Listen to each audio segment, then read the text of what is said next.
Hello everyone. इसके पहले के लेक्चर में हम लोगों ने पॉलिनेशन के बारे में पढ़ा और उसके टाइप्स के बारे में पढ़ा।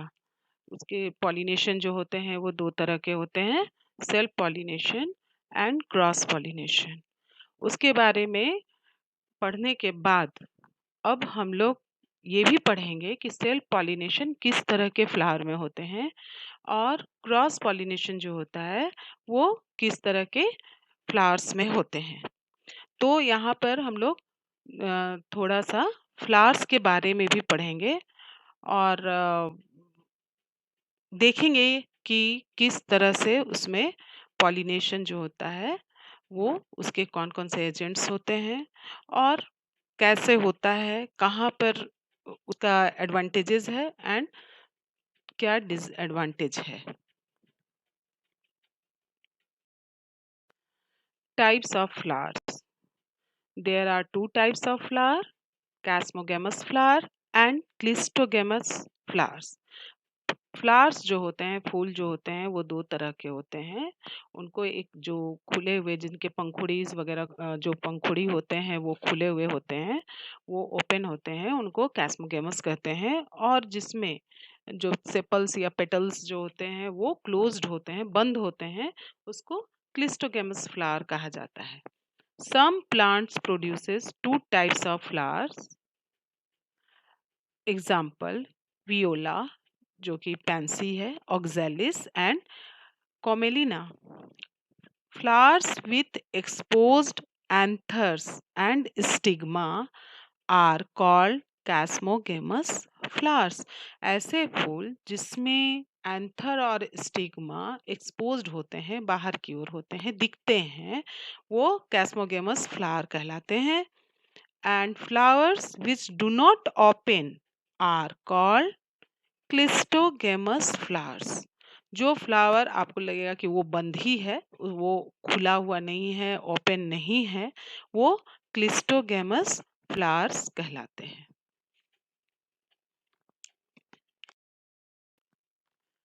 Inbreeding.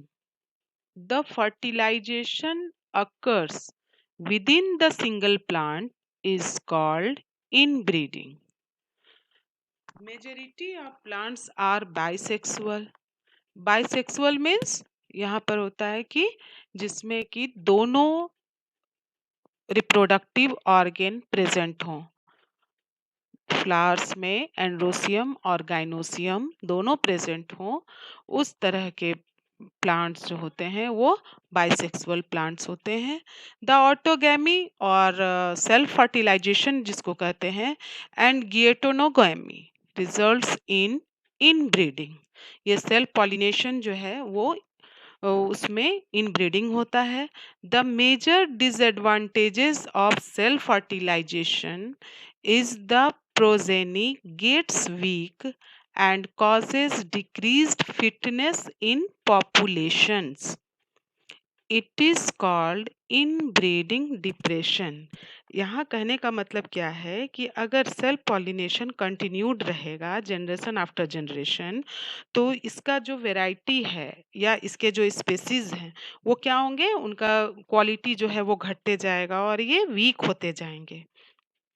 और इसके जो बीज भी हैं, जो सीड्स जो प्रोड्यूस्ड होंगे, वो क्या हो जाएगा, इस सेल्फ पॉलिनेशन के कारण धीरे धीरे उनका क्वालिटी भी घटता चल जाएगा, जिसके कारण क्या होगा कि हम लोगों को जो क्वालिटी चाहिए और जो एक क्वांटिटी एंड क्वालिटी बोथ जो है वो धीरे धीरे घटने लगते हैं। और इसमें क्या होता है कि सेल्फ पॉलिनेशन और इनब्रीडिंग में जो हम लोगों को नया वैरायटी है वो हम लोगों को नहीं मिलता है। क्यों नहीं मिलता? तो उसका जो जेनेटिक ट्रेट्स है एक ही प्लांट का वो कंटिन्यू रहता है और वो क्या हो जाता है, वो चेंज नहीं होता है, किसी के साथ इंटरमिक्स नहीं हो पाता है। जो कि अगर किसी दूसरे वैरायटी के साथ वो इंटरमिक्स होता तो क्या हो जाता है कि उसका जो उसका, इसको हम लोग कह सकते हैं कि जो उसका जेनेटिक ट्रेट्स है वो चेंज होता है, जो नेक्स्ट जनरेशन में वो ट्रांसफर होता है, पास होता है। लेकिन यहाँ इन ब्रीडिंग के कारण ये चीज़ नहीं होता है, इसीलिए इसके जनरेशन में इम्प्रूवमेंट भी नहीं होता है और ये धीरे धीरे डिक्रीज करने लगते हैं। To avoid this plants developed many device that discourage self fertilisation.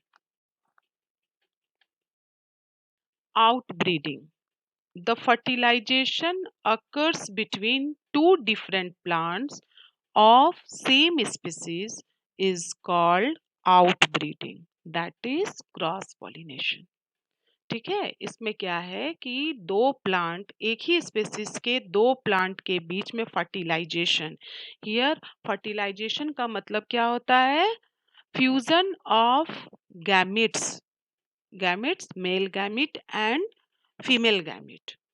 ठीक है, तो इसमें जो फर्टिलाइजेशन करने का मतलब है कि पॉलेन का जो ट्रांसफर स्टिग्मा में होता है वो अलग अलग फ्लावर प्लांट के फ्लावर्स में, लेकिन उनका स्पीसीज सेम होता है, वो आउट ब्रीडिंग कहलाता है।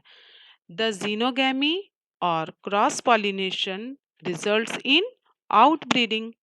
The plants achieved outbreeding by many mechanism, और हम लोग कह सकते हैं कि नेचर फेवर्स क्रॉस पॉलिनेशन। उसमें क्या क्या होता है जो क्रॉस पॉलिनेशन को फेवर करता है? तो the vast majority of flowering plants are cross pollinated. ये हम लोग सबको ही जानते हैं कि जितने भी प्लांट्स हैं उनमें क्या होता है? क्रॉस पॉलिनेशन होता है। Some of the various devices और the conditions which favour cross pollinations are as follows. बहुत सारे जो नेचर होते हैं और ऐसा कंडीशन होता है जो क्रॉस पॉलिनेशन को फेवर करता है, वो क्या क्या है? फर्स्ट है यूनिसेक्सुअलिटी। ठीक है, the unisexual flowers are produced in same plant और डिफरेंट प्लांट। यहाँ पर हम लोग कह सकते हैं यूनिसेक्सुअल फ्लावर्स मतलब कि या तो वो मेल फ्लावर होगा या वो फीमेल फ्लावर होगा। ठीक है, लेकिन एक ही प्लांट में होगा या वो अलग अलग प्लांट में भी होते हैं। जैसे हम लोग पपीता में, पपाया में देखते हैं, पहले आप लोग जो फ्लावर्स देखते हैं वो मेल फ्लावर्स होते हैं और बाद में देखेंगे कि फ्रूट के साथ लगा हुआ फ्लावर्स आता है। जैसे देखेंगे उसका ओवरी जो रहता है वो नीचे रहता है।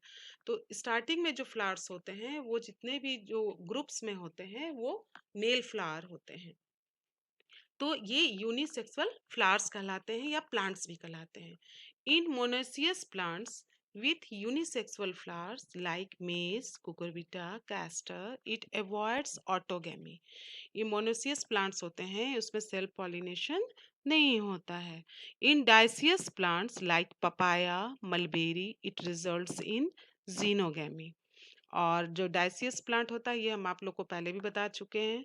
तो इसमें पपाया, पपीता होता है, मलबेरी, उसको सहतूत कहते हैं हिंदी में। तो ये इसमें जीनोगैमी होता है, दैट इज क्रॉस पॉलिनेशन होता है। सेकंड इसका जो ये है कंडीशंस है वो है सेल्फ स्टेरिलिटी और incompatibility. In this pollen of the flower has no fertilizing effect on stigma of the same flower। इसमें कहने का क्या मतलब है? इसके कुछ कंडीशंस हो जाते हैं कि इसमें जो पॉलेन है वो सेम एक ही फ्लावर में पॉलेन भी है और स्टिग्मा भी है, लेकिन उसमें फर्टिलाइजेशन नहीं हो पाता है। ठीक है, तो इसमें क्या है? डाइकोगैमी, इसका एक टर्म है डाइकोगैमी।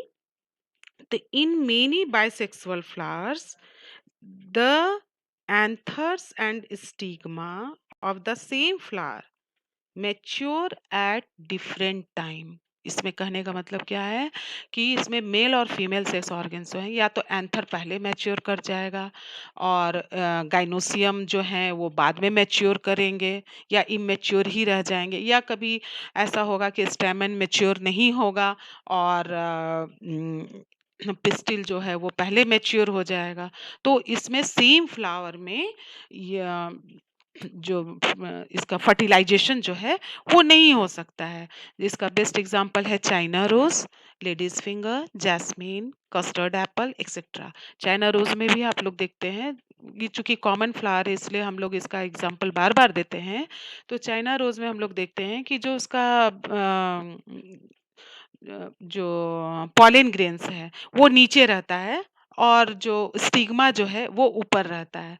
तो पॉलिन कैसे जाएगा स्टिग्मा पे? नहीं जा पाता है, वो पहले ही शेड कर जाता है। तो सेम फ्लावर में फर्टिलाइजेशन नहीं हो पाता है, तो इसको डाइकोगैमी कहते हैं। हर्कोगैमी, हर्कोज मीन्स होता है barrier. In some flowers, the pollen of a flower cannot reach the stigma of the same flower. इसमें क्या होता है और इसका दूसरा रीजन क्या है कि the anther and stigma are placed at different position. उसमें एंथर अलग पोजीशन में है, स्टिग्मा अलग पोजीशन में है। तो so that pollens unable to reach stigma of same flower. तो उस कारण से क्या होता है कि पॉलेन जो है वो स्टिग्मा पर नहीं पहुंच पाते हैं।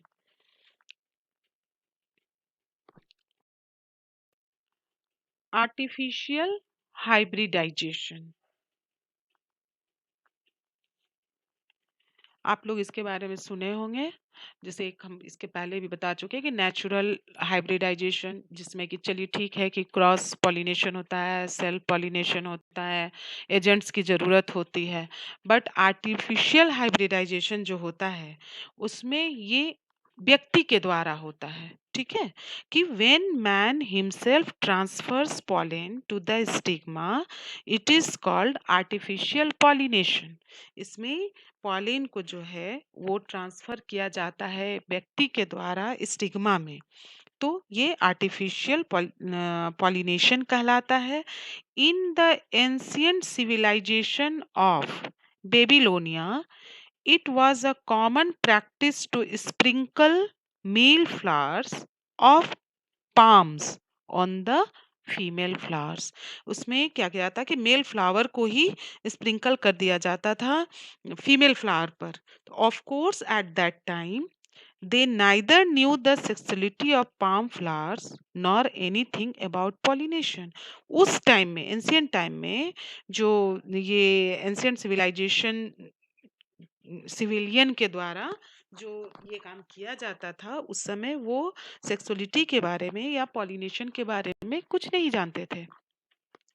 तो in modern times artificial pollination, also called artificial crossing, is a standard practice adopted by plant breeders and scientists in their efforts to evolve new varieties।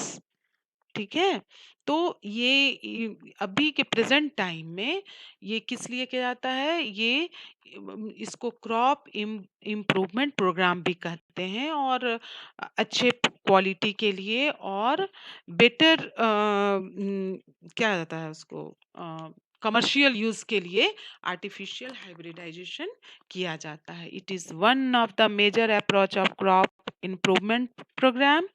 In this method, desired pollen grains are used for pollination and the stigma is protected from contamination with other pollen grains. यहाँ कहने का मतलब क्या है कि जब artificial hybridisation किया जाता है तो अच्छे क्वालिटी के पोलन को स्टिग्मा में स्प्रेड किया जाता है और स्टिग्मा को इस तरह से प्रोटेक्ट किया जाता है कि कोई दूसरा पॉलिन ग्रेन्स उस पर ना आए और इसको मतलब इन्फेक्टेड ना करे, कंटामिनेट ना करे, है ना। तो इस तरह के प्रोसेस को इमैस्कुलेशन कहते हैं। What is emasculation? तो emasculation is the removal of anther in young flowers and cover these flowers with plastic bags. Later, they pollinate such flowers with the pollen from the plants of the desired variety। ठीक है, तो it is achieved by emasculation and bagging. Emasculation क्या है? Removal of anther. ये process जो होता है कि एंथर को रिमूव करना, वो इमैस्कुलेशन कहलाता है। और बैगिंग क्या होता है कि जब उस पॉलेन को स्टिग्मा में डाल दिया जाता है तो उसको बटर पेपर से या उसको कवर कर दिया जाता है ताकि उसमें कोई दूसरा पॉलेन ना आए।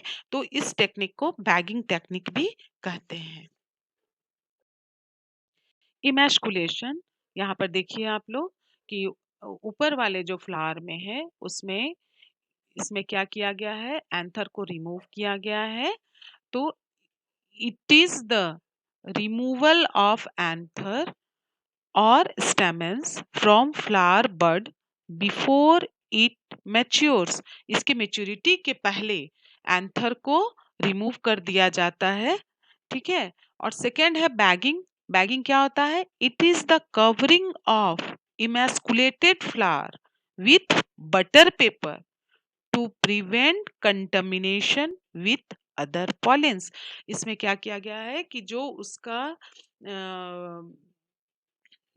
इमेस्कुलेटेड फ्लावर जो है जिसका एंथर को रिमूव कर दिया गया है और उसमें जो ये बच गए हैं, क्या होता है उसको, स्टिग्मा, तो उसको कवर कर दिया जाता है ताकि कोई दूसरा पॉलिन उसमें आ करके उस पर ना आए और उसको कंटामिनेट ना करे। अब है पॉलिन पिस्टिल इंटरेक्शन। को इसमें जो दिए हुए हैं सेंटेंसेस, उसको पढ़ने के पहले मैं आप लोगों को शॉर्ट में ये बता दूं कि ये पॉलिन पिस्टिल इंटरेक्शन का मतलब क्या है। पॉलिन और पिस्टिल, पिस्टिल पॉलिन जो है वो मेल रिप्रोडक्टिव ऑर्गन का पार्ट है, पिस्टिल जो है फीमेल रिप्रोडक्टिव ऑर्गन का पार्ट है। और दोनों के बीच का जो इंटरेक्शन है वो कैसे होता है?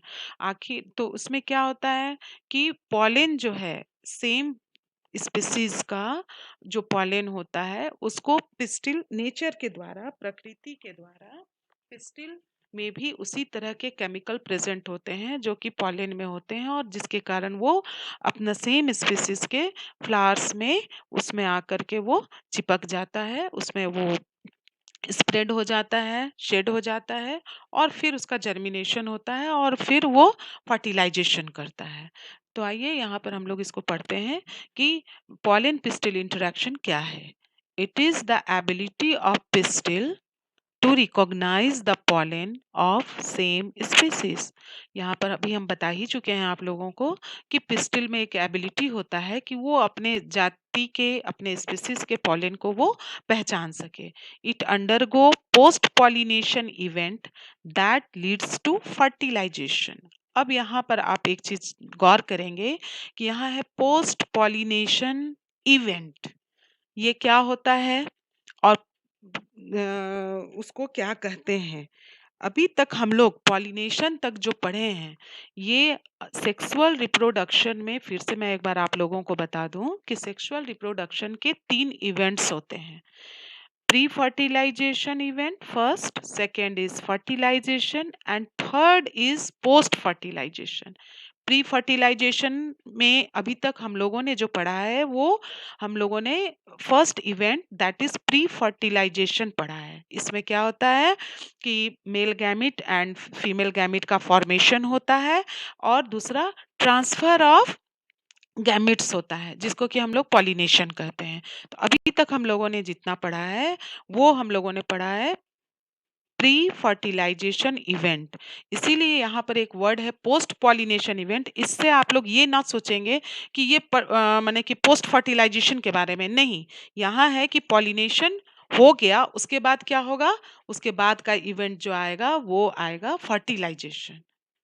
ठीक है। तो if wrong grain, other species, is landed on stigma, pistil rejects by preventing pollen germination। अगर किसी दूसरे स्पीसीज का पॉलेन स्टिग्मा पर आता है, लैंड करता है, तो पिस्टिल उसको रिजेक्ट कर देता है ताकि उसमें पॉलन जर्मिनेशन ना हो सके।